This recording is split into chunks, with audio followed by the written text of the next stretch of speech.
नमस्कार. मी आज तुम्हाला भाग 6 सांगणार आहे. पावसाची रिपरिप सकाळपासूनच सुरू होती. आकाश ढगांनी भरलेलं, वातावरण थोडंसं गडूळ आणि घरातही तसंच नाहीसं.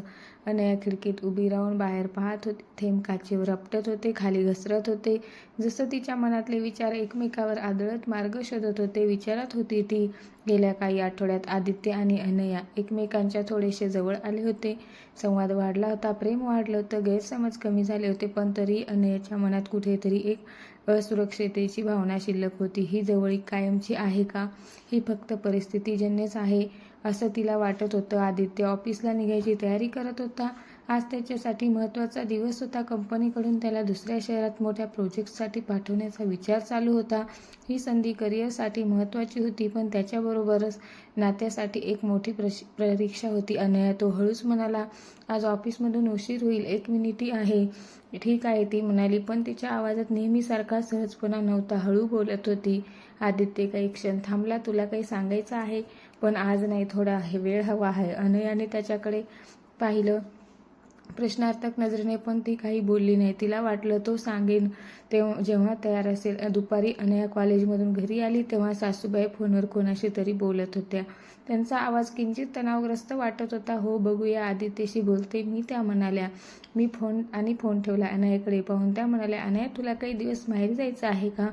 तेव्हा ती गोंधळून गेली. हा प्रश्न अनपेक्षित होता का काकू? अनयाने विचारलं. आदित्यला कदाचित बाहेरगावी जावं लागेल कामासाठी. तू इथे एकटी राहण्यापेक्षा तिकडे जा. अनयाच्या मनात गोंधळ उडाला. आदित्य बाहेरगावी जाणार? किती दिवसासाठी? त्याने काहीच सांगितलं नव्हतं.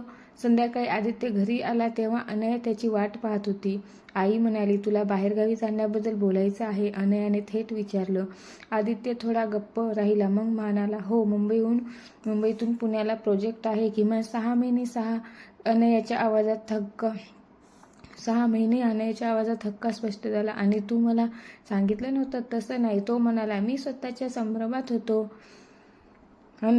करिअरचं महत्त्व कळत होतं, पण निर्णयात तिला सामील न केल्याची खंत मनाला गोचत होती. तू जाशील? ती हळूच म्हणाली. हे मला मान्य आहे, पण मला विचारल्याशिवाय सगळं ठरवलं हे दुखावणारं आहे. आदित्यने खोल श्वास घेतला. माझी चूक आहे. मी पुन्हा तसंच वागलो. स्वतः निर्णय घेऊन. त्या रात्री दोघांमध्ये फारसा संवाद झाला नाही. बाहेर पाऊस होता. आज शांततेचं गडद थर. पुढचे काही दिवस घरात तयारी सुरू झाली. आदित्यच्या जाण्याची बॅग भरणे चालू होते. सासूबाई काळजी करत होत्या. वडील व्यावहारिक होते. अनया मात्र स्वतःमध्येच हरवलेली. ती पण काळजीत होती, पण दाखवत नव्हती. एक दिवस तिच्या वडिलांचा फोन आला. अनया, सगळं ठीक आहे ना? त्या साध्या प्रश्नानेच तिच्या डोळ्यात पाणी आलं. हो बाबा, ती म्हणाली, पण आवाज साथ देत नव्हता. काही वाटलं तर सांग, माहेरचं दार कायम उघडं आहे. वडील म्हणाले.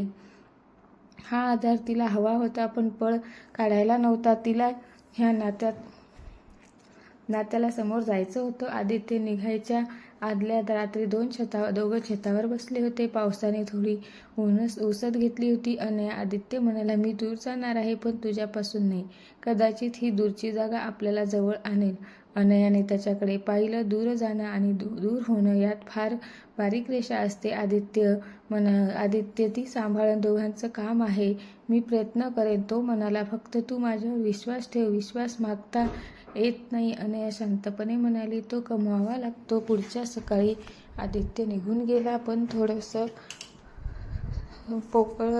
पोकळ झालेलं. अनयासाठी हा काळ स्वतःचा सावरायचा होता. तिने आपल्या कोर्सचा पुढचा टप्पा सुरू केला. अभ्यासात स्वतःला झोकून दिलं. सासूबाईंना घरात मदत केली, पण रात्री एकटेपण जाणवत होतं. आदित्य रोज फोन करायचा, कधी उत्साही, कधी थकलेला. सुरुवातीला संवाद औपचारिक होता, पण हळूहळू मोकळा झाला. एकदा त्याने सांगितलं, आज तुझी खूप आठवण आली. अनया थोडीशी हसली.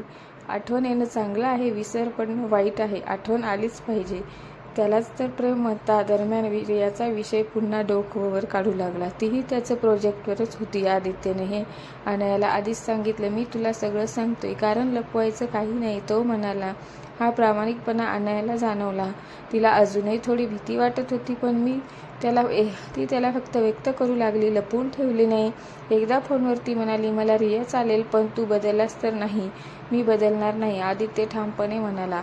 किमान वाईटासाठी तरी नाही. महिन्याभरानंतर आदित्य अचानक घरी आला. अनयाला कल्पनाच नव्हती. दार उघडल्यावर त्याला पाहून ती क्षणभर थबकली. सरप्राईज, तो हसत म्हणाला. त्या क्षणी तिच्या मनात साठवलेली नाराजी, भीती सगळं थोडं विरघळत, पण ती थांबून गेली नाही.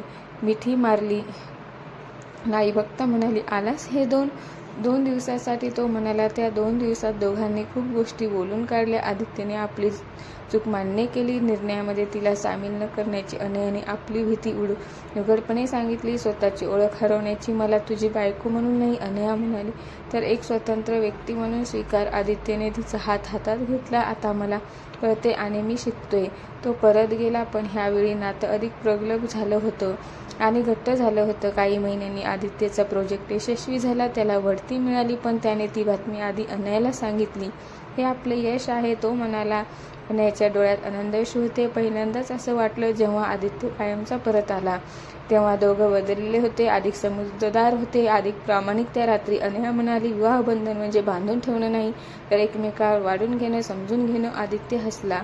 आणि ते आपण शिकतोय. बाहेर पाऊस पुन्हा सुरू झाला होता, पण ह्यावेळी घरात शांतता होती. अवघड प्रश्नांनी स्वीकारलेली उत्तराची. कंटिन्यू भाग 7.